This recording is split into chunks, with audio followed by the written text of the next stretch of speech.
മുത്തുനബിയുടെ സമുദായത്തിന് മാത്രം ഖാസായി നൽകിയത് 5 വഖത്ത് നമസ്കാരം കൂടിയാണ്. ഇങ്ങനെ ഓരോ പ്രവാചകന്മാരുടെ ഉണ്ട്, അതെല്ലാം കൂടി ഞാൻ പറയുന്നില്ല. ബഹുമാനപ്പെട്ട ഈസാ നബി അലൈഹി സ്വലാം തൊട്ടിൽ കടന്നുകൊണ്ട് അവസാനമായിട്ട് പറഞ്ഞില്ലേ, ഞാൻ അള്ളാഹുവിന്റെ അടിമയാണ്, അള്ളാഹു എന്നെ പ്രവാചകനായിട്ട് നിയോഗിച്ചതാണ്, അള്ളാഹു സുബ്ഹാനഹു വ തആല എന്നോട് വസിയത്ത് ചെയ്തിരിക്കുന്നു, നമസ്കാരം കൊണ്ടും സകാത്ത് കൊണ്ടും ഞാൻ പൂർണ്ണമായി കഴിയണമെന്ന്. ബഹുമാനപ്പെട്ട ഈസാ നബി അലൈഹി സ്വലാമിന്റെ വാക്യമാണ് തൊട്ടിലിൽ കടന്നുകൊണ്ടുള്ള വാക്യം. ആ വാക്യത്തെ പരിശുദ്ധമാകുന്ന ഖുർആൻ എടുത്തുദ്ധരിക്കുന്നു. ഇങ്ങനെ എല്ലാ പ്രവാചകന്മാർക്ക് നിസ്കാരമുണ്ടായിരുന്നു. എന്തിനാണ് ഞാനിത് ഉൾപ്പെടുത്തിയത്? നിസ്കാരം എന്ന് പറയുന്ന കർമ്മം ഇന്ന് നമ്മുടെ മേൽ അടിച്ചേൽപ്പിക്കപ്പെട്ടതാണ്. വലിയൊരു ഭാരമായിട്ട് മുസ്ലിം സഹോദരങ്ങൾ മനസ്സിലാക്കുന്ന ഈ കാലഘട്ടത്തിൽ നമ്മൾ അറിയണം, നമ്മൾ പഠിച്ചു വെക്കണം. നിസ്കാരം എന്ന് പറയും നമുക്ക് മാത്രമുള്ളതല്ല, മുൻകഴിഞ്ഞു പോയ എല്ലാ അമ്പിയാക്കൾക്കുമുണ്ട്, അവരുടെ സമുദായക്കാർക്കുമുണ്ട്. പക്ഷെ 5 വഖത്ത് കൂടി അല്ലാഹു സുബ്ഹാനഹു വ തആല പരിശുദ്ധമാക്കപ്പെട്ട റജബ് 27 മുത്തുനബി സല്ലല്ലാഹു അലൈഹി വസല്ലമ തങ്ങൾ അല്ലാഹുവുമായിട്ട് നേരിട്ട് കണ്ടുമുട്ടിയപ്പോ പടച്ച റബ്ബ് നൽകിയതാണ് ഈ 5 വഖത്ത് നമസ്കാരം. അത് 50 വഖത്തായിരുന്നു, ചുരുക്കപ്പെട്ട 5. പരിശുദ്ധമാകുന്ന ഖുർആൻ അല്ലാഹുവിന്റെ കലാം പറഞ്ഞു, ആ നമസ്കാരം സമയബന്ധിതമാണ്. സമയത്ത് നിസ്കരിക്കണം, അതൊരു വലിയ ഫലമാണ്. സമയത്തല്ലാത്ത നിസ്കാരത്തിന് അത് വലിയ ഫലം കുറവുമാണ്, അവന്റെ ജീവിതത്തിൽ ബുദ്ധിമുട്ടുണ്ടാക്കുന്നതാണ്. إن الصلاة كانت على المؤمنين كتابا موقوتا. പരിശുദ്ധമായ ഖുർആനിലൂടെ അല്ലാഹു ഓർമ്മപ്പെടുത്തുകയാണ്, നമസ്കാരം എന്ന് പറയുന്നത് എല്ലാ വ്യക്തികളുടെ മേലും എല്ലാവരുടെ മേലും സമയം നിർബന്ധമായി ബന്ധിക്കപ്പെട്ടതത്രേ. 5 വഖത്ത് നമസ്കാരം അത് അതിന്റെ സമയത്ത് തന്നെ അതാ ആയിട്ട് നിർവഹിക്കണേ. നമസ്കാരത്തിൽ ശ്രദ്ധ പതിപ്പിക്കണേ. നബിയുനാ റസൂലുള്ളാഹി നമസ്കാരത്തിൽ ടൈം നിർബന്ധിക്കപ്പെട്ടതാ. ഓരോ സമയമുണ്ട്, ആ സമയത്തിനനുസൃതമായിട്ട് നിസ്കരിക്കണം. തോന്നുമ്പോൾ നിസ്കരിച്ചാൽ നിസ്കാരം സ്വീകരിക്കുന്നതില്ല. അല്ലാഹു കാത്തിരക്ഷിക്കുമാണ്. നമ്മൾ നിസ്കരിക്കുന്നുണ്ട്, പക്ഷെ ആ നിസ്കാരത്തിന് ഒരു ടൈം ടേബിൾ കൊണ്ടുവരണം. 5 വഖത്ത് നമസ്കാരം പരിശുദ്ധമാകുന്ന ഖുർആൻ പറയുന്നു, അത് സമയബന്ധിതമാണ്. നിനക്ക് തോന്നുന്നത് പോലെ ചെയ്യാനുള്ളതാകുന്ന കർമ്മമല്ല. നമ്മുടെ ഇഷ്ടാനുസാരണം തോന്നുമ്പോൾ അത് നിസ്കരിക്കാം, പറ്റൂല. വിശദമാകുന്ന ഇസ്ലാം അങ്ങനെ അംഗീകരിക്കുന്നില്ല. അങ്ങനെ ചെയ്താൽ നമ്മുടെ നമസ്കാരം ബലവത്താവുകയുമില്ല. അഷ്റഫുൽ ഖൽഖ് മുഹമ്മദ് മുസ്തഫ സല്ലല്ലാഹു അലൈഹി വസല്ലമ തങ്ങൾ പറഞ്ഞു, 3 ആളുകളുടെ നിസ്കാരം സ്വീകരിക്കൂല. 3 ആളുകളുടെ, അതിൽ ഏറ്റവും ഒന്നാമതായി അല്ലാഹുവിന്റെ റസൂൽ പറഞ്ഞത്, യഅതി സ്വലാത ഇദ്ബാറാ, യഅതി സ്വലാത ഇദ്ബാറാ يأتيها بعد وقتها. നമസ്കാരത്തെ അതിന്റെ സമയത്ത് കൊണ്ടുവരാതെ എപ്പോഴും ഭിന്നിപ്പിക്കുന്നതായ ആളുകളുണ്ടോ, അവരുടെ നമസ്കാരം അല്ലാഹു സ്വീകരിക്കില്ല എന്ന് നബിയുനാ റസൂലുള്ളാഹി. അല്ലാഹു എന്ന ജഗന്നിയന്താവായ പരിപാലകനായ പടച്ച റബ്ബിന് നമസ്കരിക്കേണ്ടെന്ന് കൊടുക്കേണ്ടുന്ന സമയത്ത് നമസ്കാരങ്ങൾ പൂർണ്ണമായി നിർവഹിക്കണേ. അല്ലാത്ത സഹോദരന്റെയോ സഹോദരിയുടെയോ നിസ്കാരം അല്ലാഹുവിന് വേണ്ട. എപ്പോഴും പിന്തിച്ച് നിസ്കരിക്കുന്നവന്റെ നിസ്കാരം അല്ലാഹു സ്വീകരിക്കില്ലത്രേ. എത്രയോ ഉമ്മമാരാണ്, എത്രയോ സഹോദരങ്ങളാണ് നമസ്കാരങ്ങളെ അനാവശ്യമായി ഭിന്നിപ്പിക്കുന്നത്. ളുഹർ നമസ്കാരത്തെ കൊണ്ടുവന്ന അസറിലേക്ക് ചേർത്ത് വെച്ചുകൊണ്ട് അടുക്കളയിലെ ജോലി തിരക്കെല്ലാം കഴിഞ്ഞ് നിസ്കരിക്കുന്ന ഉമ്മമാര് ഈ കേരളത്തിൽ അധികരിച്ചില്ലയോ? അഴീക്കോടുള്ള ഉമ്മമാരിൽ അധികവും അത്തരത്തിലല്ലയോ? അധികവും അത്തരത്തിൽ തന്നെയാണ്. ളുഹർ നമസ്കാരം കൊണ്ടുവന്ന് അസറുടെ തൊട്ട് മുമ്പ് മുസല്ലിയിൽ അത് കഴിഞ്ഞാലുടനെ അസറിന്റെ ഭാഗമായി പിന്നെ അസർ നിസ്കരിക്കുക. ഇതിങ്ങനെ ഡെയിലി അത് നിസ്കരിക്കുന്നില്ലേ? പോരാ. നിസ്കരിക്കുന്നത് മാത്രം പോരാ, നിസ്കാരം കറക്റ്റ് ടൈം ആകണം, ടൈം ടേബിൾ ഉണ്ടാവണം. ക്ലാസ്സിൽ +2 7 പീരീഡ് ഉണ്ട്, ഓരോ മണിക്കൂർ വീതം വിധിച്ചിരിക്കാൻ. രാവിലെ ഫസ്റ്റ് നടക്കുന്നത് പൊളിറ്റിക്സ് ആണെങ്കിൽ വൈകിട്ട് നടക്കുന്നത് കെമിസ്ട്രി ആണെങ്കിൽ ഇവൻ കയറി വരുന്ന ഏതെങ്കിലും ഒരു ക്ലാസ് അങ്ങോട്ടും ഇങ്ങോട്ടും രാവിലെ വരേണ്ട ഒരു ക്ലാസ്സിന് വൈകിട്ട് വന്നാൽ എങ്ങനെ വൈകിട്ടത്തെ പീരീഡിന് വന്നാൽ ശരിയാവും എന്ന് പറയുന്നത് പോലെ അങ്ങോട്ടും ഇങ്ങോട്ടും മാറ്റത്തിരുത്തലുകൾ ഉണ്ടായി കഴിഞ്ഞാൽ ഇബാദത്തുകൾക്ക് പോലും ശരിക്കും കർമ്മോത്സുകത കിട്ടൂല, പൂർണ്ണമായ പ്രതിഫലം കിട്ടൂല. അത്തരത്തിലുള്ള ആളുകളുടെ നിസ്കാരം തന്നെ സ്വീകരിക്കൂല. എപ്പോഴും ഭിന്നിപ്പിക്കുന്നവന്റെ നബിയുനാ റസൂലുള്ളാഹി. എത്രയോ ആളുകളുണ്ട് പരിശുദ്ധമാക്കപ്പെട്ട ദുഹർ നമസ്കാരവും അസറും മഗ്രിബും എല്ലാം കൊണ്ടുവന്ന് ഇശയുടെ കടയടച്ചതിന് ശേഷം ഇശാ നമസ്കാരം കഴിഞ്ഞിട്ട് നേരെ വന്ന് പള്ളിയിൽ വന്ന് നിസ്കരിക്കാം. ദുഹറും അസറും മഗ്രിബും എല്ലാം കൂടി ഒന്നിച്ച് ജമ്മാക്കി അങ്ങനെ നിസ്കരിച്ച് അടിച്ചു തീർക്കാം. അങ്ങനെ നിസ്കരിക്കുന്നവന്റെ നമസ്കാരം അള്ളാഹുവിന് വേണ്ട, അള്ളാഹു സ്വീകരിക്കൂല. സുബഹി നമസ്കാരം പരിശുദ്ധമാക്കപ്പെട്ട പള്ളിയുടെ അകത്തലകളിൽ നിന്ന് മിനാരങ്ങളിലൂടെ ബാങ്ക് വിളി കേട്ടിട്ട് ആ ബാങ്ക് വിളി കേൾക്കുന്ന സമയത്ത് കട തുറക്കാൻ വേണ്ടി ഇറങ്ങി പുറപ്പെടുന്നവൻ, ഇല്ലെങ്കിൽ കൊളസ്ട്രോൾ കുറയ്ക്കാൻ വേണ്ടി ഇറങ്ങി നടക്കാൻ വേണ്ടി ഇറങ്ങി പുറപ്പെടുന്നവൻ, ഇല്ലെങ്കിൽ അവൻ മത്സ്യം തേടിക്കൊണ്ട് കടപ്പുറത്തേക്കോ അല്ലെങ്കിൽ അങ്ങോട്ടോ കടലിനകത്തേക്കോ ഇറങ്ങിത്തിരിക്കുന്നവൻ, അവൻ നമസ്കരിക്കാതെ പോകുന്നുണ്ട് എങ്കിൽ അവൻ നമസ്കാരം പിന്നീട് നിർവഹിക്കുന്നത് ദുഹറിന്റെ തൊട്ടു മുമ്പ് വന്ന് പള്ളിയിൽ യാതൊരു മടിയില്ലാതെ ഉടുപ്പില്ലാതെ കൈവക്ക് നിൽക്കുകയാണെങ്കിൽ പോലും അള്ളാഹു അവന്റെ നിസ്കാരം സ്വീകരിക്കൂല. എപ്പോഴുമുള്ള പ്രവൃത്തിയാണെങ്കിൽ അവന്റെ ആദത്താണെങ്കിൽ അള്ളാഹു ആ നിസ്കാരം സ്വീകരിക്കൂല. അള്ളാഹു കാത്തിരക്ഷിക്കട്ടെ. നബി സല്ലല്ലാഹു അലൈഹി വസല്ലം തങ്ങൾ പറഞ്ഞു, യാതൊരുവിധ കാരണവുമില്ലാതെ ഒരു കാരണവുമില്ലാതെ നമസ്കാരത്തെ കൂട്ടിച്ചേർത്ത് നിസ്കരിക്കുന്നവൻ അവന്റെ നമസ്കാരം അല്ലാഹു സുബ്ഹാനഹു വ തആല വലിയ പാപികളുടെ ഗണത്തിലാണ് ആ നമസ്കാരത്തെ പെടുത്തുക. ഖാല റസൂലുള്ളാഹി സ്വല്ലല്ലാഹു അലൈഹി വസല്ലം മൻ ജമഅ ബൈന സ്വലാത്തൈനി ബിലാ ഉദ്ർ ഫഖദ് അതാ ബാബൻ അദീം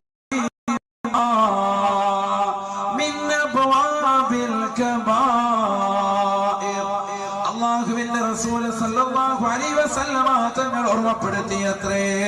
നമസ്കരിക്കുന്ന സഹോദര, നമസ്കരിക്കുന്ന ഉമ്മമാരെ, നിസ്കരിക്കുന്ന സമയത്ത് യാതൊരുവിധ കാരണമില്ലാതെ, അത് അടുക്കളയിലെ ജോലി പ്രശ്നം കാരണമല്ല, അടുക്കളയിലെ ജോലി തിരക്കോ നിന്റെ ജീവിതത്തിന്റെ മറ്റേതെങ്കിലും ആവശ്യങ്ങൾക്ക് വേണ്ടിയുള്ള ഭൗതികമാകുന്ന നേട്ടങ്ങൾക്ക് വേണ്ടിയുള്ള ജോലി തിരക്കോ അതൊന്നും തന്നെ കാരണമല്ല. ആ കാരണത്തിന് വേണ്ടി നമസ്കാരത്തെ നീ ഒരുമിച്ച് കൂട്ടിയാൽ, ളുഹർ നമസ്കാരത്തെ അസറിനോടോ, അസറിനെ മഗ്രിബിനോടോ, മഗ്രിബിനെ ഇശായിനോടോ ഏത് തരത്തിൽ നീ ഒരുമിച്ച് കൂട്ടിയാലും അല്ലാഹു സുബ്ഹാനഹു വ തആല വൻ പാപികളുടെ ലിസ്റ്റിലേക്ക് ആ നമസ്കാരത്തെയും അത് നിർവഹിക്കുന്നവനെയും രേഖപ്പെടുത്തുമെന്ന് നബിയുനാ റസൂലുള്ളാഹി സല്ലല്ലാഹു അലൈഹി വസല്ലം. അതാ ബാബൻ അളീമൻ മിൻ അബ്വാബിൽ കബായിർ ശഫീഉനാ റസൂലുള്ളാഹി. അല്ലാഹു കാത്തിരക്ഷിക്കുമാറാവട്ടെ. നമ്മൾ നിസ്കരിക്കുന്നുണ്ട്, പക്ഷെ ആ നിസ്കാരം ഫലവത്തായില്ല എങ്കിൽ ആ നിസ്കാരം കൊണ്ട് നമ്മൾ എത്തിപ്പെടുന്ന കോലമാ അല്ലാഹുവിന്റെ റസൂൽ സല്ലല്ലാഹു അലൈഹി വസല്ലം തങ്ങൾ പറഞ്ഞു, വൻ പാപികളുടെ ലിസ്റ്റിൽ കള്ളു കുടിക്കുന്നവനെ പോലെ, വ്യഭിചരിക്കുന്നവനെ പോലെ, ഹറാമ് പ്രവർത്തിക്കുന്നവനെ പോലെ ആയിത്തീരും. എപ്പോഴും നമസ്കാരത്തെ കൂട്ടിച്ചേർത്ത് നിസ്കരിക്കണം. ഉമ്മമാര് മനസ്സിലാക്കിക്കോളെ, ഉമ്മമാര് മനസ്സിലാക്കിക്കോളെ, ദുഹർ നമസ്കാരത്തെ അസറിലേക്ക് കൊണ്ടുവന്ന് ഭിന്നിപ്പിക്കാൻ. എപ്പോഴും അങ്ങനെ തന്നെ ചെയ്തു കഴിഞ്ഞാൽ ആ നമസ്കാരം വൻ പാപികളുടെ ലിസ്റ്റിലേക്കാണ് എഴുതപ്പെടുക. അല്ലാഹു കാത്തിരക്ഷിക്കുമാറാവട്ടെ. ഇനി രണ്ടാമതായി നമ്മൾ ശ്രദ്ധിക്കേണ്ടത്, നമ്മുടെ നിസ്കാരങ്ങൾ പൂർണ്ണമായി ജമാഅത്തിലാകപ്പെടാൻ വേണ്ടി. ആദ്യ വഖത്ത് ഏറ്റവും അഭികാമ്യമാണ്. ആദ്യ വഖത്തിലുള്ള നമസ്കാരം ഏറ്റവും അഭികാമ്യമാണ്. ബഹുമാനപ്പെട്ട ഉമർ ബിൻ ഖത്താബ് റളിയല്ലാഹു തആല അൻഹു അദ്ദേഹത്തിന്റെ സ്വന്തം തോട്ടത്തിനുള്ളിലേക്ക് കടന്നു ചെന്നു. തോട്ടത്തിനുള്ളിൽ വിളവെടുപ്പ് നടത്തി തന്റെ തൊഴിലാളികൾക്ക് വേതനം നൽകി മഹാനവറുകൾ വെളിയിലേക്ക് ഇറങ്ങി വന്നപ്പോൾ സുബ്ഹാനല്ലാഹ്, ഒന്നാം ജമാഅത്ത് അങ്ങ് നഷ്ടപ്പെട്ടു. ആദ്യ ജമാഅത്ത് നഷ്ടപ്പെട്ടു. ആദ്യ ജമാഅത്ത് നഷ്ടപ്പെട്ടു പോയി. ഫഖാല ഉമർ ബിൻ ഖത്താബ് റളിയല്ലാഹു തആല അൻഹു, ഉമർ ബിൻ ഖത്താബ് റളിയല്ലാഹു അൻഹു ഉടനെ പറഞ്ഞു അത്രേ, ഇന്നാ ലില്ലാഹി വ ഇന്നാ ഇലൈഹി റാജിഊൻ. ഒരു മുഅ്മിനായ മനുഷ്യന്റെ നാവിൻ തുമ്പിൽ ഒരു വിപത്തുണ്ടാകുമ്പോൾ, വിഷമം ഉണ്ടാകുമ്പോ, അവനൊരു നാശമുണ്ടാകുമ്പോ, വിനാശമുണ്ടാകുമ്പോ ബഹുമാനപ്പെട്ട ഉമർ ഇബ്നുൽ ഖത്താബ് റളിയല്ലാഹു അൻഹു പറഞ്ഞത്. കാരണം അദ്ദേഹത്തിന് ഏറ്റവും വലിയ നാശമായി വിനാശമായി തോന്നിയത് അതാണ്. മഹാനവറുകൾക്ക് ആദ്യ ജമാഅത്ത് നഷ്ടപ്പെട്ടു. നമസ്കാരം കളായിട്ടില്ല. ആദ്യ ജമാഅത്തെ നഷ്ടപ്പെട്ടിട്ടുള്ളൂ. ഇനിയും ജമാഅത്തിന് സാധ്യതയുണ്ട്. എന്നിട്ട് പോലും മഹാനവറുകൾ പറയുന്നു ഇന്നാ ലില്ലാഹി വ ഇന്നാ ഇലൈഹി റാജിഊൻ. എന്നിട്ട് മഹാനായ ഉമർ ഇബ്നുൽ ഖത്താബ് റളിയല്ലാഹു അൻഹു ഒരു വാക്യം പറഞ്ഞു. ആ വാക്യമാണ് ഏറ്റവും കൂടുതൽ പ്രസക്തം. ഉശഹിദുകും അന്നീ അഹദൈതു ഹായിതി ലിൽ മസാകീൻ കഫാറതൻ അന്നി.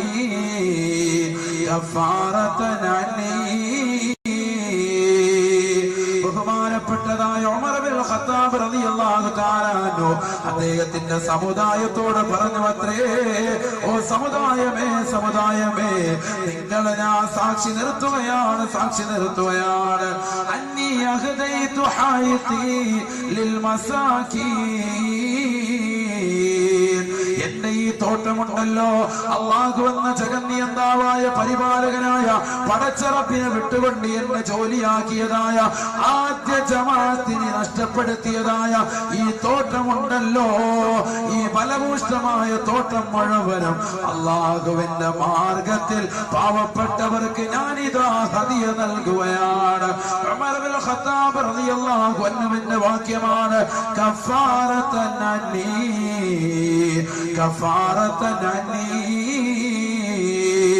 നാളെ പടച്ചിറപ്പിന്റെ കോടതിയിലെത്തുമ്പോ, അല്ലാഹുവിന്റെ ദർബാറിലെത്തുമ്പോ, ഈ നമസ്കാരം എനിക്ക് ഖളാ ആയതിന്റെ പേരിൽ അല്ലാഹു എന്നെ പിടിച്ചു നിർത്താൻ പാടില്ല.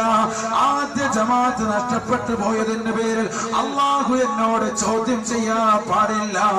അതിനു വേണ്ടി പ്രായച്ചിത്തമായിട്ട് ഈ പാവപ്പെട്ട ഉമർ എന്നെ ഏതൊരു വസ്തുവാണ് ജോലിയാക്കിയത്, ആ തോട്ടം മുഴുവനും പാവപ്പെട്ടവർക്ക് ഇതാ ഹദിയയായി കൊടുക്കുന്നുവെന്ന് ഉമർ ഇബ്നുൽ ഖത്താബ്. സഹോദരങ്ങളെ ചിന്തിച്ചിട്ടുണ്ടോ? സഹോദരിമാരെ ചിന്തിച്ചിട്ടുണ്ടോ? കല്യാണത്തിന്റെ പേരിൽ നമസ്കാരങ്ങൾ പാഴാക്കുന്നില്ലയോ?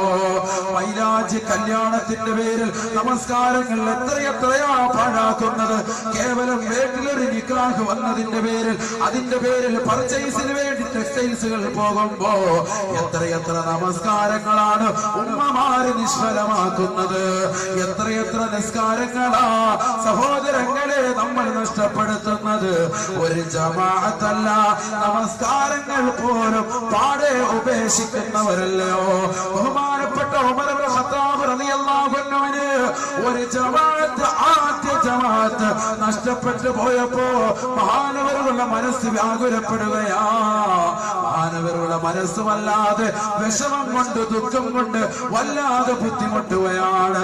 മഹാനവറുകൾ അവിടുത്തെ തോട്ടം മുഴുവനും അല്ലാഹുവിന്റെ മാർഗത്തിൽ പാവപ്പെട്ടവർക്ക് ഇതാ ഹദിയ ചെയ്യുന്നുവെന്ന് പ്രഖ്യാപിച്ചിട്ടുണ്ടെങ്കിൽ ഏതൊരു മുഅ്മിനാണോ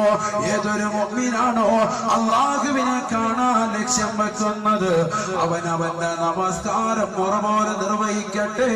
നബിയുനാ റസൂലുള്ളാഹി, അല്ലാഹുവിന്റെ റസൂല് പറഞ്ഞുവല്ലോ, മൻ സർറഹു അയ്യൽഖല്ലാഹ അസ്സ വജല്ല. ഈ ലോകത്തിന്റെ അധിപനായ, ഈ ലോകത്തിന്റെ സൃഷ്ടികർത്താവായ, ഈ ലോകത്തിന്റെ ജഗന്നിയന്താവായ പരിപാലകനായ പടച്ചിറപ്പിനെ കൺകുളിർക്കെ കാണാൻ, ഒരു മറയില്ലാതൊന്ന് ദർശിക്കാൻ ആര് ലക്ഷ്യം വെക്കുന്നുവോ, ഫൽയുഹാഫിദ് അലസ്സലവാതിൽ ഖംസ. 5 വഖത്ത് നമസ്കാരം അവൻ മുറ പോലെ നിർവഹിക്കട്ടെ. അവന്റെ കർമ്മപദത്തിൽ കൊണ്ടുവരട്ടെ, അവന്റെ ജീവിതത്തിൽ കൊണ്ടുവരട്ടെ. സഹോദരങ്ങളെ, ഈ ലോകത്ത് നമ്മളെ പടച്ച ഏറ്റവും അഴകുള്ളതായ അല്ലാഹു ഹബീബായ മുത്തുനബിയെ പടച്ച, അവിടുത്തെ ഒളിയെ പടച്ച ആ പ്രവാചകനേക്കാൾ ശ്രേഷ്ഠതയുള്ള എത്രയോ വലിയതാകുന്ന അല്ലാഹു എന്ന ജഗന്നിയന്താവ് ആ പടച്ച റബ്ബിനെ ഒന്ന് കാണാനല്ലയോ നമ്മൾ ഈ ഭൂമി ലോകത്ത് ജീവിക്കേണ്ടത്, നമ്മൾ ഈ ഭൂമി ലോകത്ത് പ്രവർത്തിക്കേണ്ടത്? എല്ലാ ഔലിയാക്കളും എല്ലാ മഹത്തുക്കളുടെയും ആഗ്രഹവും അത് തന്നെ അത്രേ. ഈ ദുന്യാവാകുന്ന ലോകത്ത്, നശ്വരമാകുന്ന ലോകത്ത് ഈ കുറഞ്ഞ കാലഘട്ട ജീവിതത്തിൽ സ്വർഗം ലഭിക്കലല്ല നമ്മുടെ ഏറ്റവും വലിയ ലക്ഷ്യം. അതിനുവേണ്ടിയല്ല നമ്മൾ പരിശ്രമിക്കേണ്ടത്. അള്ളാഹുവിനെ ഒന്ന് കാണാൻ വേണ്ടിയാണ്. അള്ളാഹുവിന്റെ മഹത്തുക്കളാകുന്ന ഉലമാക്കൾ, സച്ചരിത ഔലിയാക്കളുടെ ആഗ്രഹം അത് തന്നെയാണ്. നമ്മളെ പടച്ച മുത്തുനബിയെ പടച്ച ബഹുമാനപ്പെട്ട യൂസുഫ് നബി അലൈഹിസ്സലാമിനെ പടച്ച ഈ ലോകത്തുള്ളതാകുന്ന സർവ്വ സൃഷ്ടിജാലങ്ങളെയും പടച്ച അതിനൊക്കെ അഴക് നൽകിയതാകുന്ന അള്ളാഹുവിന് എത്ര അഴകുള്ളായിരിക്കും. ഇന്നല്ലാഹ ജമീൽ യുഹിബ്ബുൽ ജമാൽ. ഈ ലോകത്ത് ഏറ്റവും അഴകുള്ളവൻ അല്ലാഹുവാൻ. അവൻ അഴകിനെ പ്രിയം വെക്കുന്നു എന്ന് നബിയുനാ റസൂലുള്ളാഹി. ആ അല്ലാഹുവിനെ ഒന്ന് കാണണമെങ്കിൽ ഫല്യുഹാഫിദ് അലാ സ്വലവാത്തിൽ ഖംസ, 5 വഖത്ത് നമസ്കാരം ആദ്യ വഖത്തിൽ തന്നെ നിസ്കരിക്കട്ടെ. നബിയുനാ റസൂലുള്ളാഹി. ഖദ ഫലഹൽ മുഅ്മിനൂൻ അല്ലദീന ഹും ഫീ സ്വലാത്തിഹിം ഖാശിഊൻ والذين هم عن اللغو معرضون والذين هم للزكاة فاعلون والذين هم لفروجهم حافظون إلا على أزواجهم أو ما ملكت أيمانهم فإنهم غير ملومين. فمن ابتغى وراء ذلك فأولئك هم العادون والذين هم على صلواتهم يحافظون أولئك هم الوارثون الذين يرثون الفردوس هم فيها خالدون. പരിശുദ്ധമായ ഖുർആനിലൂടെ അല്ലാഹു മുഅ്മിനീങ്ങളെ കുറിച്ച് പറയുകയാണ്. സത്യവിശ്വാസികൾ വിജയിച്ചുവത്രേ. അവർക്കുണ്ടാകേണ്ട ക്വാളിറ്റികൾ അല്ലാഹു അടിക്കടി വിവരിച്ചിട്ട് പരിശുദ്ധമായ ഖുർആനിലൂടെ അല്ലാഹു ഓർമ്മപ്പെടുത്തുകയാ. വല്ലദീന ഹും അലാ സ്വലവാതിഹിം യുഹാഫിളൂൻ. നമസ്കാരം മറുപോലെ നിർവഹിക്കുന്നവരാരുണ്ടോ? നമസ്കാരം പൂർണ്ണമായി കണിശത വെച്ച് പുലർത്തുന്നവരാരുണ്ടോ? തന്റെ പ്രിയപ്പെട്ട ഭാര്യ സുബൈബാഗ് വിളിക്കുമ്പോ വിളിച്ചുണർത്തിയിട്ട് പള്ളിയിലേക്ക് മകനെയും കൂട്ടിക്കൊണ്ടു പോകുന്ന ഏത് ഉപ്പയുണ്ടോ? മകളുമായി ഒന്നും എടുത്തുകൊണ്ട് വീടിന്റെ അകത്തളങ്ങളിൽ കൃത്യമായി നമസ്കരിക്കുന്ന ഉമ്മമാരുണ്ടോ? വല്ലദീന ഹും അലാ സ്വലവാതിഹിം യുഹാഫിളൂൻ. നമസ്കാരം പൂർണ്ണമായി ക്രിയാത്മകമായി ജീവിതത്തിൽ കൊണ്ടുവരുന്നതായ ഏത് സഹോദരനുണ്ടോ, ഏത് സഹോദരിയുണ്ടോ? ഉലൈക ഹുമുൽ വാരിസൂൻ. അവർ അനന്തരമെടുക്കുന്നവരത്രേ. ഉമ്മ മരണപ്പെട്ട് കഴിയുമ്പോ ഉമ്മയുടെ കാതിൽ കിടക്കുന്ന കമ്മലോ, ഉമ്മയുടെ കയ്യിലുള്ള വളകളോ, ഉമ്മയുടെ കാലിൽ അണിഞ്ഞിരിക്കുന്ന പാദസരോ അല്ല. അവർ അനന്തരമെടുക്കുന്നത് അവർ തന്റെ പരിശുദ്ധമായ സ്വർഗമാണ്. അല്ലദീന യരിസൂനൽ ഫിർദൗസ് എന്ന സ്വർഗമാണ്. പരിശുദ്ധമാക്കപ്പെട്ട ഫിർദൗസ് എന്ന സ്വർഗമാണ് അവർ അനന്തരമെടുക്കുന്നത്. നമസ്കാരം ആദ്യ വഖത്തിൽ നിസ്കരിക്കുന്നു. അയ്യുൽ അഅമാലി അഫ്ളലു യാ റസൂലല്ലാഹ്. നബിയേ നബിയേ, മനുഷ്യൻ ചെയ്യുന്ന സുഹൃതങ്ങളിൽ ഏറ്റവും വലുത് ഏതാണ് നബിയേ? ഫഖാല റസൂലുള്ളാഹി സ്വല്ലല്ലാഹു അലൈഹി വസല്ലം, അല്ലാഹുവിന്റെ റസൂൽ പറഞ്ഞു അത്രേ, അസ്സലാത്തു ലിവഖ്തിഹാ. നമസ്കാരം മുറ പോലെ നിർവഹിക്കലാണ്. ആദ്യ വഖത്തിൽ നിസ്കരിക്കുക. ഞാൻ നമ്മുടെ വിഷയത്തിലേക്ക് പോകാം. കാരണം നരകം മാത്രം പറഞ്ഞ് പേടിപ്പിച്ചിട്ട് ഉസ്താദ് പോയെന്ന് പറയുന്നല്ലോ. അതുകൊണ്ട് ആ സ്വർഗ്ഗം ആർക്കുണ്ടത് എന്ന് ആദ്യം ഒന്ന് വ്യക്തമാക്കിയത്. സ്വർഗം നമസ്കാരം ഒരുപോലെ നിർവഹിക്കുന്നവരാണ്. ഇനി ആർക്കാണ് നരകം? അല്ലാഹു സുബ്ഹാനഹു വ തആല സംവിധാനിക്കുന്നത്. തെറ്റ് ചെയ്തവർക്കൊക്കെ നരകമുണ്ട്. ഇന്ന ജഹന്നമ കാനത് മിർസാദൻ ലിത്താഗീന മആബ. വഴിവിട്ട ജീവിതം ഈ ദുനിയാവിൽ നയിക്കുന്നവർ ആരൊക്കെയുണ്ടോ അവരെ നരകം പ്രതീക്ഷിച്ചുകൊണ്ട് പ്രത്യാശ വെച്ചുകൊണ്ട് കാത്തിരിക്കുകയാണെന്ന് പരിശുദ്ധമായ ഖുർആൻ. ആർക്കാണ് നരകമുള്ളത്? നരകത്തിന് 7 തട്ടുകളാണ് ഉള്ളത്. അതിലേറ്റവും താഴത്തെ തട്ട് ആർക്കാണുള്ളത്? മുനാഫിക്കുകൾക്കാണ്. ഏറ്റവും താഴത്തെ തട്ട് മുനാഫിക്കുകൾ എന്ന് പറഞ്ഞാൽ അവിശ്വാസികളല്ല, കപട വിശ്വാസി. വിശ്വാസത്തിൽ കാപട്യമുള്ളവർ. പരിശുദ്ധമാകുന്ന റബീഉൽ അവ്വൽ മാസം കടന്നു വരുമ്പോ പള്ളിയിൽ വന്ന് മൗലൂദ് ഓതി റാഹത്തായിട്ട് ചിരടി കഴിച്ചിട്ട് വെളിയിലിറങ്ങിയിട്ട് അതിനെതിരെ ഫിത്ന പറഞ്ഞ് നടക്കുന്ന ആളുകൾ. എന്നിട്ട് അവരുടെ കൂട്ടത്തിൽ പോയിട്ട് അവിടെ നിന്നും ഭക്ഷണം കഴിക്കും. ഇങ്ങനെയുള്ള ആളുകൾ അത് കാപട്യമുള്ള ആളുകൾ. അതൊരു കാപട്യത്തിന്റെ ഒരു ലക്ഷണം. ഇത് വിശ്വാസത്തിൽ കലർപ്പുള്ളവർ. അത്തരത്തിലുള്ള ആളുകളെ കുറിച്ച് പരിശുദ്ധമാകുന്ന ഖുർആൻ പരിചയപ്പെടുത്തുന്നത് 1-2 ഉദാഹരണങ്ങളാണ്. മുനാഫിക്കുകൾ ആരാണ് എന്ന് പരിശുദ്ധമാകുന്ന ഖുർആൻ പരിചയപ്പെടുത്തി. ആരാണ് എന്ന് അറിഞ്ഞിട്ടാണ് നമ്മൾ മുനാഫിക്കുകൾക്ക് ഉള്ളതാകുന്ന നരകത്തെ കുറിച്ച് പരിചയപ്പെടേണ്ടത്. നരകത്തിന് 7 തട്ട്. അതിൽ ഏറ്റവും താഴത്തെ തട്ടിൽ മുനാഫിക്കുകൾ. ആരാണ് മുനാഫിക്കുകൾ? പരിശുദ്ധമായ ഖുർആൻ. എല്ലാം ഖുർആനിന്റെ ആയത്ത്. ബിസ്മില്ലാഹിർ റഹ്മാനിർ റഹീം. ഇന്നൽ മുനാഫിഖീന യുഖാദിഊന അല്ലാഹ് വഹുവ ഖാദിഉഹും വഇദാ ഖാമൂ ഇലാ الصلاة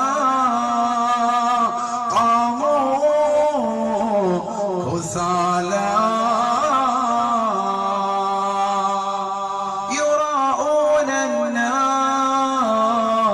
الناس ولا يذكرون الله إلا قليلا مذبذبين بين ذلك لا إله هؤلاء ولا إله هؤلاء. പരിശുദ്ധമായ ഖുർആനിലൂടെ അല്ലാഹു വന്ന ജഗന്നിയന്താവ് ഓർമ്മപ്പെടുത്തുകയാണ്. നിശ്ചയം മുനാഫിക്കുകളായ ആളുകൾ അവരുടെ വിശ്വാസം കൊണ്ട്, അവരുടെ പ്രവർത്തനം കൊണ്ട്, അവരുടെ ആദർശം കൊണ്ട് അല്ലാഹുവിനെ വഞ്ചിക്കാനാണ് ശ്രമിക്കുന്നത്. പക്ഷേ വഹുവ ഖാദിഉഹും, അല്ലാഹുവാണ് അവർക്ക് കുതന്ത്രം ചെയ്യുന്നത്. അവരുടെ വഞ്ചനയ്ക്ക് തിക്തമായ പ്രതിഫലം അല്ലാഹുവാണ് കൊടുക്കുന്നത്. അല്ലാഹു അവർക്ക് കുതന്ത്രത്തിലും وإذا قاموا إلى الصلاة. ആരാണ് മുനാഫിക്കുകൾ? ആരാണ് കപട വിശ്വാസികൾ? അവർ നമസ്കാരത്തിന് നിന്ന് കഴിഞ്ഞാൽ മടിയന്മാരും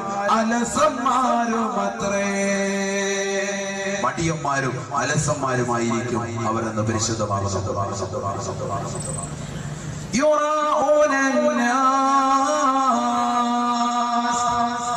രണ്ടാമതായി വിശുദ്ധമായ ഖുർആൻ പറയുന്നു, അവർക്കുണ്ടാകുന്ന ക്വാളിറ്റി, അവർക്കുണ്ടാകുന്നതായ ആദർശത്തിലുള്ള വൈരുദ്ധ്യം, അവർ ജനങ്ങളെ കാണിക്കാൻ നിസ്കരിക്കുന്നവരത്രേ. ഇമാമ മിമ്പറിൽ ഖുത്ബ ഓതിക്കൊണ്ടിരിക്കുമ്പോ, ഇമാമ പ്രസംഗിച്ചു കൊണ്ടിരിക്കുമ്പോ നേരെ ഇമാമിന്റെ മുന്നിൽ വന്നുകൊണ്ട്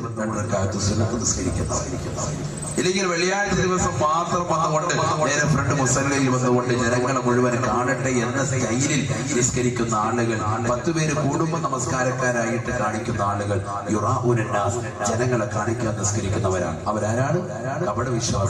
കപടവിശ്വാസികളാണ്. നരകത്തിന്റെ ഏറ്റവും അടിത്തട്ടിൽ എന്ന് നമ്മൾ പറഞ്ഞു വെച്ചു.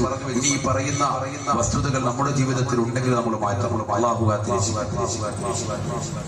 ولا يذكرون الله إلا قليلا.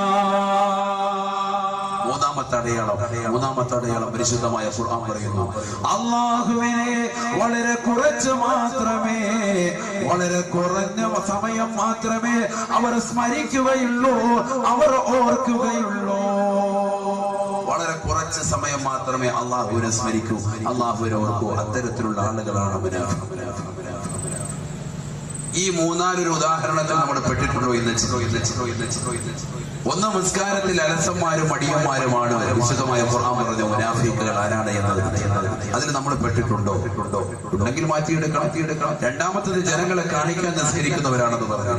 മൂന്നാമത്തത്, പരിശുദ്ധമായ ഖുർആൻ പറഞ്ഞു വളരെ കുറച്ച് സമയം മാത്രമേ അള്ളാഹുവിനോട് ഓർക്കുകയും സ്മരിക്കുകയും.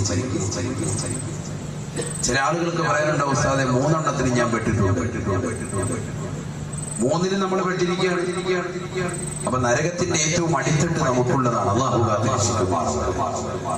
ചിലർക്ക് പറയാനുണ്ട് 2 എണ്ണത്തിൽ എനിക്കുണ്ട്, കാരണം ജനങ്ങളെ കാണിക്കാൻ ചിലപ്പോൾ നിസ്കരിക്കലുണ്ട്. അതോടൊപ്പം തന്നെ വളരെ കുറച്ച് സമയം മാത്രമേ ഓർക്കുള്ളൂ. അള്ളാഹുവിന് വലിയ നിസ്കരിക്കുന്ന സമയത്ത് തന്നെ നമ്മൾ ഓർക്കലില്ല. അല്ലാത്ത വല്ലതും കുടുംബത്തിൽ പ്രശ്നം ഉണ്ടാകുമ്പോൾ ഓർത്തെങ്കിലും നിസ്കാരത്തിൽ നമ്മൾ ഓർക്കുന്നത് കച്ചവടം, ബിസിനസ്. ഒരാളിനോട് പറഞ്ഞ കണക്ക് കൂട്ടാൻ പറ്റിയ സമയമാണ് നിസ്കാരം.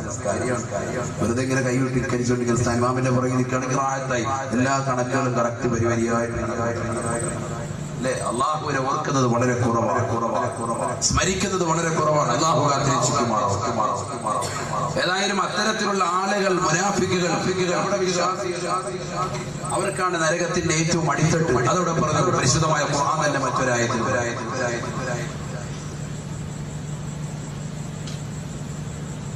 ഇന്നൽ മുനാഫിഖീന ഫി ദർകിൽ അസ്ഫലി മിനൻ നാർ വലാ തജിദ ലഹും നസീറാ. പരിശുദ്ധമായ ഖുർആനിലൂടെ അല്ലാഹു എന്ന ജഗന്യന്താവ് ഓർമ്മപ്പെടുത്തുകയാണ്. നിശ്ചയം നമസ്കാരത്തിൽ അലസത വെക്കുന്നവരാണ് മുനാഫിക്കുകൾ. നമസ്കാരത്തിൽ ബദ്ധശ്രദ്ധ പതിപ്പിക്കാതെ ജനങ്ങളെ കാണിക്കാൻ നിസ്കരിക്കുന്നവരാണ് കപട വിശ്വാസികൾ. വളരെ കുറച്ച് മാത്രമാണ് അല്ലാഹുവിനെ സ്മരിക്കുന്നവർ. അങ്ങനെയുള്ള മുനാഫിക്കുകൾ ഫിദ്ദർകിൽ അസ്ഫലി മിനന്നാർ, നരകത്തിന്റെ ഏറ്റവും താഴത്തെ അടിത്തട്ടിലാണെന്ന് പരിശുദ്ധ ഖുർആൻ.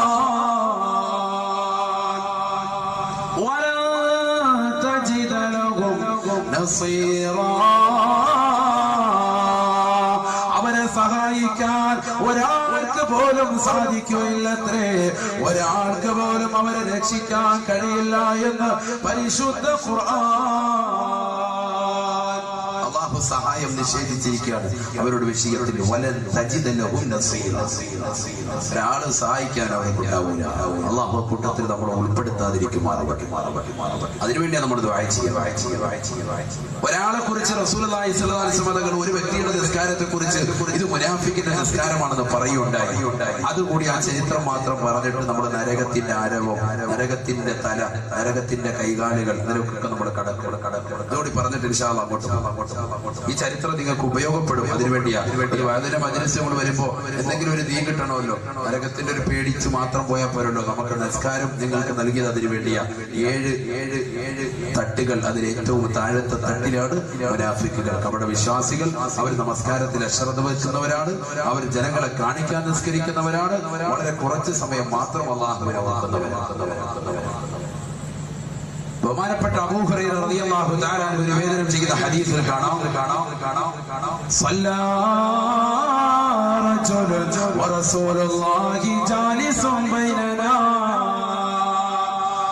അല്ലാഹുവിന്റെ റസൂലിന്റെ അടുക്കൽ സഹാബത്താകുന്ന ഞങ്ങൾ ഇരിക്കുമ്പോ ഒരു മനുഷ്യൻ വന്നുകൊണ്ട് നിസ്കരിക്കുകയാണ്. 4 റക്അത്ത് നിസ്കരിക്കുകയാണ്. ഫലമ്മാ, അദ്ദേഹം നമസ്കാരത്തിൽ നിന്ന് വിരമിച്ചപ്പോ ഫലമ്മാ ഫറഗ മിനസ് സ്വലാത്തി ജാഅ ഇലൻ നബി സല്ലല്ലാഹു അലൈഹി വസല്ലമ ഫസല്ലമ അലൻ നബി ഫറദ്ദ സലാമ. നമസ്കാരത്തിൽ നിന്ന് വിരമിച്ചിട്ട് ആ സഹാബി വര്യൻ അല്ലാഹുവിന്റെ റസൂലിന്റെ അടുക്കലേക്ക് കടന്നു വന്നിട്ട് റസൂലുള്ളാഹിയോട് സലാം പറഞ്ഞു. അസ്സലാമു അലൈക്കും യാ റസൂലല്ലാഹ്. നബിയേ നബിയേ, അങ്ങയുടെ മേൽ അല്ലാഹുവിന്റെ രക്ഷയുണ്ടാകട്ടെ. ഫറദ്ദ സലാമ, നബി തങ്ങൾ സലാം അടക്കിയത്രേ. നിസ്കരിച്ചു വന്ന വ്യക്തിക്ക് നബി തങ്ങൾ വഅലൈക്കുമുസ്സലാം വറഹ്മത്തുള്ളാഹി വബറകാതുഹു സലാം പറയൽ സുന്നത്ത്, മടക്കൽ നിർബന്ധമാണ്. അയാൾ കേൾക്കുന്ന രീതിക്ക് തന്നെ മടക്കണം. കേൾപ്പിച്ചാണ് സലാം പറ.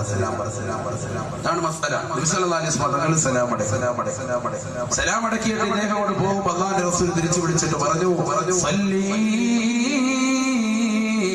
ഫഇന്നക ലം തുസല്ലി, മോനെ നീ നിസ്കരിക്കടാ, നിന്റെ നമസ്കാരം ശരിയായിട്ടില്ലെന്നല്ല, നീ നിസ്കരിച്ചിട്ടില്ല.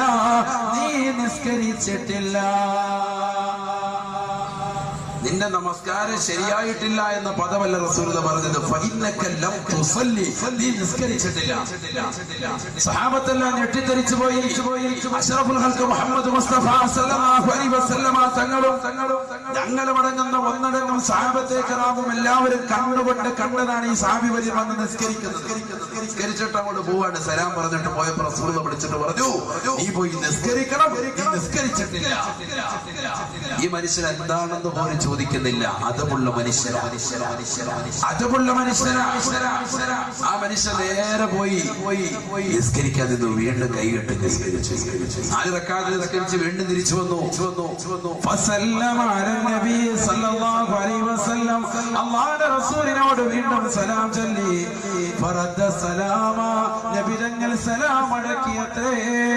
ഫഖാല റസൂലുള്ളാഹി സല്ലല്ലാഹു അലൈഹി വസല്ലം, അല്ലാഹുവിന്റെ റസൂൽ വീണ്ടും പറഞ്ഞു അത്രേ സല്ലി ഫഇന്നക ലം തുസല്ലി, നിസ്കരിക്കും മോനെ, നീ നിസ്കരിച്ചിട്ടില്ലടാ. സഹാബി വരിന് ആശ്ചര്യം കൊണ്ടു. എന്താണ് പറ്റിയത്? ഈ മനുഷ്യൻ വീണ്ടും പോയി നിസ്കരിക്കാതെ ചോദിക്കുന്നില്ല കാര്യം. അതാണ് അദബ് എന്ന് പറയുന്നത്, ഗുരുത്വം എന്ന് പറയുന്നത്. അദബ് എന്ന് പറയുന്നത് അതാണ്. മദ്രസ കലാലയങ്ങളിൽ നിന്ന് ഈ അദബ് കിട്ടുകയുള്ളൂ. പരിശുദ്ധമാക്കപ്പെട്ട ദീനി കലാലയങ്ങളിൽ നിന്ന് ഇന്ന് അന്യമായി കൊണ്ടിരിക്കുന്ന കാലഘട്ടമാണ്. സമസ്ത കേരള ജമീയത്തുൽ ഉലമയുടെ മദ്രസയിൽ പഠിക്കാൻ വേണ്ടി മക്കളെ പറഞ്ഞേക്കുന്ന മാതാപിതാക്കൾ 5 വയസ്സെത്തുമ്പോ അല്ലെങ്കിൽ 5ാം ക്ലാസ്സിലേക്ക് പെൺകുട്ടികൾ എത്തുമ്പോ ആ മകളുടെ കൈക്ക് പിടിച്ചുകൊണ്ട് എന്റെ മകൾക്ക് പ്രായപൂർത്തിയെത്തി എന്ന് പറഞ്ഞുകൊണ്ട് MBBS-നും എഞ്ചിനീയറിംഗിനും സ്കൂൾ തലത്തിന്റെ ഉത്തുംഗമാകുന്ന മേഖലകളിലേക്ക് മക്കളെ വിരാജിപ്പിക്കാൻ വേണ്ടി താല്പര്യപ്പെടുന്ന മാതാപിതാക്കൾ ഗൗരവത്തിൽ പഠിക്കട്ടെ. അഷ്റഫുൽ ഖൽഖ് മുഹമ്മദ് മുസ്തഫ സല്ലല്ലാഹു അലൈഹി വസല്ലമ തങ്ങൾ അങ്ങകലെ മദീനത്തെ പള്ളിയുടെ മുറ്റത്തിരുന്നുകൊണ്ട് തന്റെ പ്രിയപ്പെട്ട 70ഓളം അസ്ഹാബ് സുഫയ്ക്ക് പറഞ്ഞു കൊടുത്തതാകുന്ന ദീനിന്റെ പ്രഭകൾ ഇന്ന് ആത്മീയമാകുന്ന കലാലയങ്ങളിൽ മുതഅല്ലിമീങ്ങൾ ഇൽമു നേടുന്നതിലൂടെ മദ്രസ കലാലയങ്ങളിൽ നിന്ന് പാവപ്പെട്ട മക്കൾ ഇൽമു പഠിക്കുന്നത് പോലെ ലോകത്തെവിടെയും വിജ്ഞാനം പഠിക്കുന്ന മറ്റൊരു കലാലയമില്ല. മദ്രസയിലേക്ക് പറഞ്ഞു വിടുന്ന നമ്മുടെ പ്രിയപ്പെട്ട മക്കളുടെ കൈ പിടിച്ചുകൊണ്ട് ആദ്യമായി പഠിപ്പിക്കുന്നത് ഗുരുത്വം വേണം. നീ മതബോധമുള്ളവരാകണം. നിന്റെ പ്രിയപ്പെട്ട മാതാപിതാക്കളെ ഉമ്മയും ഉപ്പയും നീ ബഹുമാനിക്കണം. നിന്റെ മാതാപിതാക്കളെ കണ്ടാൽ നീ ബഹുമാനിക്കണം. അവരുടെ മുന്നിൽ നീ നടക്കാൻ പാടില്ല. അവർ സംസാരിക്കുമ്പോൾ നീ ഉച്ചത്തിൽ സംസാരിക്കാൻ പാടില്ല. അവർ സംസാരിക്കുന്നതിനിടയിൽ കയറി നീ വർത്തമാനം പറയാൻ പാടില്ല. ഗുരുത്വമുള്ളവനാകണം. ആദ്യത്തെ കൂട്ടക്ഷരം പഠിപ്പിക്കുന്നത് ഉസ്താദ് ഒരു പ്രഥമ മുഅല്ലിം കൈപിടിച്ചുകൊണ്ട് കുട്ടിക്ക് എഴുതി കൊടുക്കുന്ന പാഠമതാണ്. ഭൗതികമാകുന്ന കലാലയങ്ങളിലേക്ക് മക്കളെ പറഞ്ഞു വിടുമ്പോ മക്കൾക്ക് ആദ്യമായിട്ട് കൂട്ടക്ഷരം പഠിപ്പിക്കുന്നത് തറ, പന. ഈ തറ പോലെ വളർന്നോ പന പോലെ ആയിക്കോ? ചിന്തിക്കണം നമ്മൾ. നീ തറയായിക്കോണം, നീ പന പോലെ വളർന്നോണം എന്ന അർത്ഥം ധരിക്കുന്നതാകുന്ന വാക്യങ്ങളാണ്. ഒരക്ഷരത്തിൽ അങ്ങനെ അല്ലെങ്കിൽ പോലും, ഒരർത്ഥത്തിൽ അങ്ങനെ അല്ലെങ്കിൽ പോലും ആ തലത്തിലേക്ക് പോകുന്ന ഗൗരവത്തിൽ ഭൗതികമാകുന്ന വിദ്യാഭ്യാസം പോകുമ്പോ എന്റെ പ്രിയപ്പെട്ട ഉപ്പമാരോടും ഉമ്മമാരോടും എനിക്ക് ആദ്യമായും അവസാനമായിട്ടും ഉമ്മനും ഉസ്താദിനെ നിങ്ങളോട് ഓർമ്മപ്പെടുത്താനുള്ളത്, ഭൗതികമാകുന്ന വിദ്യാഭ്യാസം നിങ്ങൾ കൊണ്ടുപോയിക്കോളിൽ. പക്ഷേ ബഹുമാന്യനായ തൽവാ ഉസ്താദ് പറഞ്ഞതുപോലെ ഭൗതിക വിദ്യാവാഹനം കൊള്ളാമടോ, ആത്മീയ വിദ്യയാണ് അതിന്റെ ബ്രേക്കടോ. ആത്മീയ വിദ്യയാണ് അതിന്റെ ബ്രേക്ക്. ആ ആത്മീയ വിദ്യാഭ്യാസത്തിൽ ഊന്നിക്കൊണ്ടുള്ളതാകുന്ന ഭൗതിക വിദ്യയെ നമ്മുടെ മക്കൾക്ക് കൊടുക്കാമോ? നിങ്ങൾക്കറിയോ എന്ന് എനിക്കറിയില്ല. ഇന്ന് ഈ കൊച്ചു കേരളത്തിൽ മംഗലാപുരത്ത് നിന്ന് എല്ലാ ദിവസവും ഡെയിലി ബാംഗ്ലൂരിലേക്ക് ഒരു യാത്ര തിരിക്കുന്ന ഒരു ബസ്. ആ ബസ്സിൽ 8:30 മണിക്ക് 9 മണിയാവുമ്പോ യാത്ര തിരിക്കുന്നതാകുന്ന ബസ്സിൽ 17ഉം 18ഉം വയസ്സുള്ളതാകുന്ന പെൺകുട്ടികളെ സ്വത്തെടുത്തുള്ള സീറ്റിലേക്ക് കൊണ്ടുവന്ന് സമ്മാനിക്കുന്ന, അതിനുവേണ്ടി പൈസ അടച്ചു കഴിഞ്ഞാൽ അതിനുവേണ്ടി വേണ്ടി സമ്മതിക്കുന്നതാകുന്ന ലൈംഗികമാകുന്ന വേഴ്ചകൾക്കെല്ലാം ആ പെണ്ണിന്റെ ശരീരത്തിൽ തൊട്ടുരുമ്മി നിൽക്കാനും വർത്തമാനം പറയാനും നേരം വെളുക്കുന്നത് വരെ ബാംഗ്ലൂരിൽ എത്തുന്നവരെയുള്ളതാകുന്ന സമയങ്ങളിൽ കൊച്ചു സല്ലാപങ്ങളുമായിട്ട് പോകുവാനുള്ള ഒരു അവസരം ഈ കൊച്ചു കേരളത്തിൽ നിന്നുള്ള യാത്ര തിരിക്കുന്ന വാഹനങ്ങൾ കൊടുക്കുന്നുണ്ടെങ്കിൽ എവിടെ എത്തി നമ്മുടെ മുസ്ലിം സഹോദരങ്ങൾ? നമ്മൾ പഠിച്ചു വെക്കണം. നമ്മുടെ മക്കളെ ബാംഗ്ലൂരിലേക്കും നമ്മുടെ മക്കളെ മാംഗ്ലൂരിലേക്കും നമ്മുടെ മക്കളെ മംഗലാപുരത്തേക്കും ഒക്കെ വണ്ടി കയറ്റി വിടുമ്പോ ഭൗതികമാകുന്ന കലാലയത്തിന്റെ ഉത്തുംഗമാകുന്ന മേഖലകൾ പിടിച്ചിട്ട് നാടിന് അഭിമാനമായിട്ട് കടന്നു വരണമെന്ന് ആശ വെച്ചുകൊണ്ട് മദ്രസ പ്രസ്ഥാനങ്ങളെ തള്ളിപ്പറഞ്ഞ് സമസ്തയുടെ ഒലമാക്കളെ ചീത്ത വിളിച്ചിട്ട് ദീനീ കലാലയങ്ങളിൽ നിന്ന് മക്കളെ മുഖത്തടിച്ചതുപോലെ സാധുമാരോട് വർത്തമാനം പറഞ്ഞിട്ട് കൊണ്ടുപോകുന്ന എന്റെ പ്രിയപ്പെട്ട മാതാപിതാക്കൾ പഠിച്ചു വെക്കി ആ മക്കളെ നാളെ നമുക്കെതിരെ തിരിയുന്ന ഒരു കാലഘട്ടം വരും. അള്ളാഹു കാത്തിരക്ഷിക്കുമാറാവട്ടെ.